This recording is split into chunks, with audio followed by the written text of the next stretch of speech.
Welcome. You're listening to Dupee Deep with Dr. Nikki. This is the place where witty, irreverent, opinionated perspective meets serious, fact-based discussion. Featuring our host, Dr. Nikki Coleman, and her co-host, Tomas Bell. You can also join in the discussion during our live tapings by following us on Spreaker.com. Now, the doctor is in. It's time to get Dupee Deep. Hello, everyone. Welcome back to Dupee Deep with Dr. Nikki and Tomas. Thank you for not saying or not waiting for me to say my own name. Right. I'm done with you. Appreciate that. Decided to take matters into my own hands. As every diva does, right? Because I'm a boss. That's There my it is. Hashtag boss lady. Welcome back, everyone. And today we are talking about, speaking of hashtags, because you know that's what we do here at Dupee Deep. Today's show is hashtag mental health matters. Dun, dun, dun. What? Mental health matters, right? That's what we want to talk about today. And, you know, I thought it was interesting, Tomas, before we get into the actual subject matter, because, you know, people have had inquiries about what's the name of the show? How do you pronounce it? How do you spell that? What is that? And I know we talked about it in our very first episode, but I feel like we need to revisit for our new listeners. Let's do that, please. So probably what makes it a little bit challenging for people is that the word Dupee is just made up. It's not, you're not going to find that in the standard Merriam-Webster or Oxford dictionary. It is a break. True. What? No, that's not true. Wait a minute.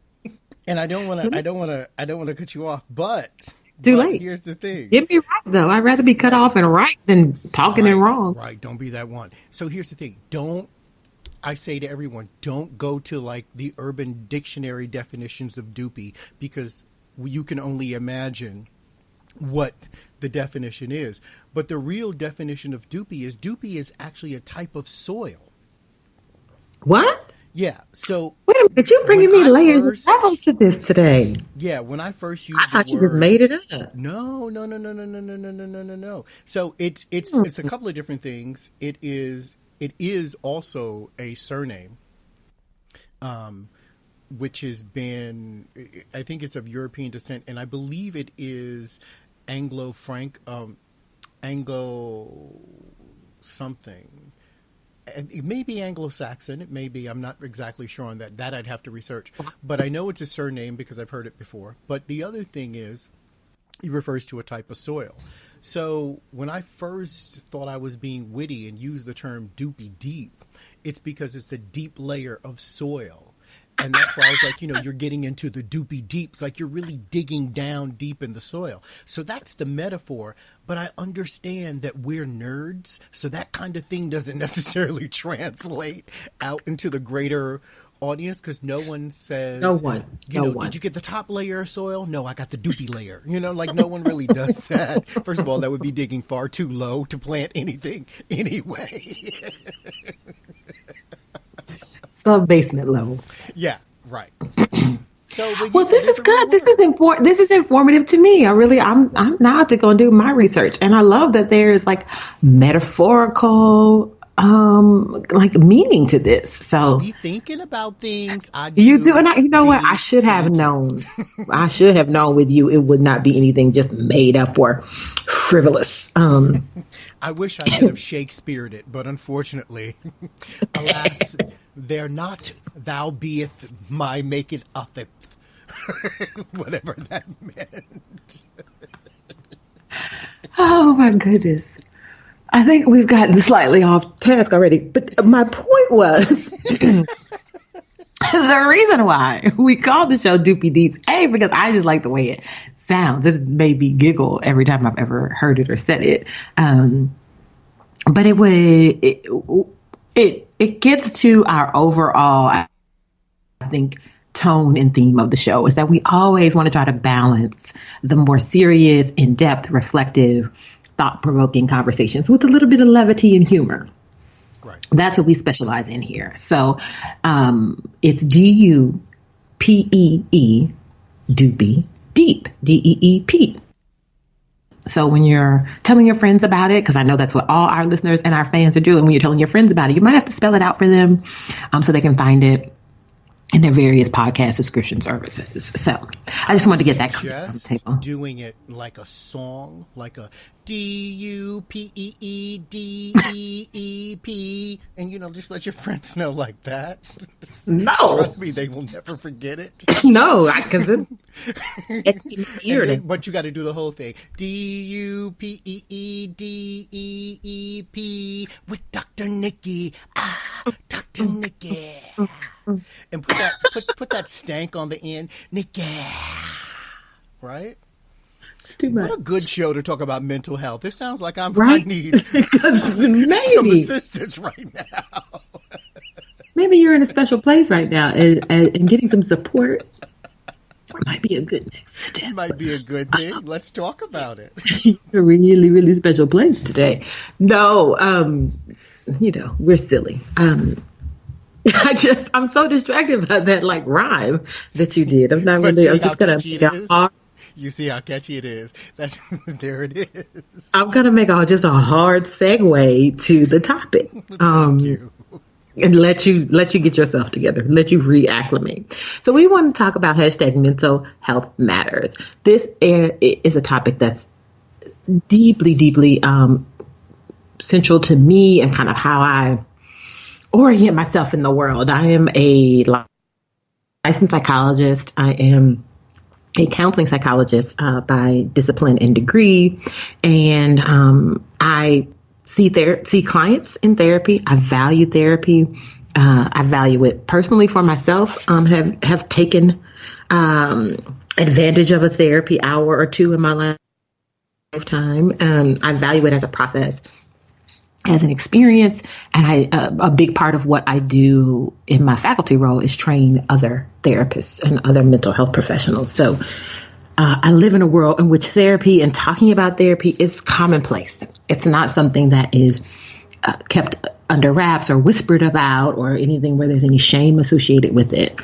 And I recognize that is not the case for lots of people, that talking about going to see a therapist or that you're in therapy in certain communities means a very different thing than kind of the professional world that I live in and work in. And because of my professional identity and because of about the personal benefits that I've had, I really believe that therapy works when you work it. So I wanted to spend some time to really focus in on that conversation, to talk a little bit more about what I think are some common reasons that people don't go to therapy or things that get in people's way, and see if we can try to figure out some ways that may provide some solutions, or at least different ways for folks to think about it if there are reservations or resistances. Excuse me. Sorry about that. For going to therapy. What do you think about that, Tomas? Sounds good? I think it's great. I really do, because I also think that therapy the stigma is still very much attached to it. Mm-hmm. And I don't say this to be funny. However, when you really look around the world, you see how much of the world needs mental health. And that's everything from stress to application of critical thought to self-love, self-care. We've done shows on those topics, but right. It's such a need. It's such a need. And it's so funny how we, inside of high schools and elementary schools, I remember going to gym class. So we have gym, and we put emphasis on physical education, right? But we don't put emphasis on mental health in the same way. And I think it's very sad. It is. And I wish things were different or improved. I think that things have improved, but I still feel like we're at there's still a really steep hill to climb for people to really just talk about and accept that going to therapy is an acceptable, maybe even expected thing to do for folks at some point in your life. I sometimes use this metaphor when I talk to folks, and even folks even some of my clients, like when we're finishing up therapy work together and they're ready to transition out and stop coming in to see me regularly, I always use this metaphor. And I say, like, let's say you've bought a car, and if you buy that car brand new, at some point the car is going to need an oil change. It's going to need new filters. It's going to need new tires, rotation. Like, there's maintenance to do to a car if you make the investment in it, right? And people can go, well, yeah, of course, right? And I say simply, well, why wouldn't you take that same approach to your life? Why would you assume that you can start and end your life completely unscathed and never need to access mental health services to help you get through certain parts, to help you maintain, to help you find your optimal balance?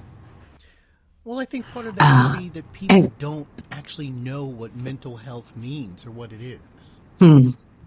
Now, that's a good question. I don't know that I have a good answer for that. I mean, I feel like psychologists and scholars have written about that and thought about that, this idea about, I think what happens is that sometimes gets distilled down to like normality. And that's a very complicated moving target about what that is. Because who's normal are we talking about at that time? Because you might not want to use me as the reference point. I'm just saying. And if you use me, everything will be musical theater in your life. You know, and I don't know if you want that. Probably might not work for everybody. Just saying. Excuse me. So I do. So let me flip the question in this way. I don't know that it's so much that people don't know what mental health is. I think that people have a very distorted sense of how much mental unwellness should be tolerated. So I think people have a much higher tolerance for being in mental pain, for being in emotional pain, a much easier approach to avoiding that than they do for physical pain. I'd agree with that. I also think that people sort of conflate pain and actual mental anguish and with potential stress or ongoing chronic situations with acute situations. So because it all gets clumped together and they don't know how to necessarily clarify it, it's easier just not to deal with it, because if I can't express it to you in a way that makes sense to me, then I can't actually deal with it. So I prefer to either not deal with it or deal with it through these microaggressions that we all are just wonderful at doing throughout the day, right? Yeah. I think for a lot of people, the way I talk about it is, there's a lot of walking wounded. That there are a lot of people who walk around and they are able to be fairly successful or functional in their day in and day out lives. But part of that is a manifestation of coping. And that's not necessarily the same thing as healing. And I don't know that people think that a lot of their challenges or issues or whatever that they've gone through in life require healing, are worthy of healing, are capable of being healed. And so they kind of go through life making do. And what happens is, in that functionality, sometimes the coping is not healthy. So sometimes people are engaging in unhealthy coping. And sometimes it's spilling out the unrest, the unwellness, the anguish or whatever. It spills out in unintended ways. So in terms of those microaggressions, right? So people being angry or being rude or being non-compassionate with other folks, people being selfish, just a variety of different things are really kind of manifestations of stuff that they haven't dealt with. And I don't think people sometimes put two and two together, like, oh, I could go deal with that if I saw a mental health professional. And I think that like I had this list of things and thinking about the show, like, what are some things that I typically hear from folks about why people don't go to therapy? And one of them, I think still is related to this idea of stigma and this idea of like, I'm not crazy. And I think we still have this disconnect and people thinking I need to be quote unquote crazy in order for me to benefit from mental health services. And again, it goes back to them. What does crazy really mean? And what does that look like for you? And so I think that there's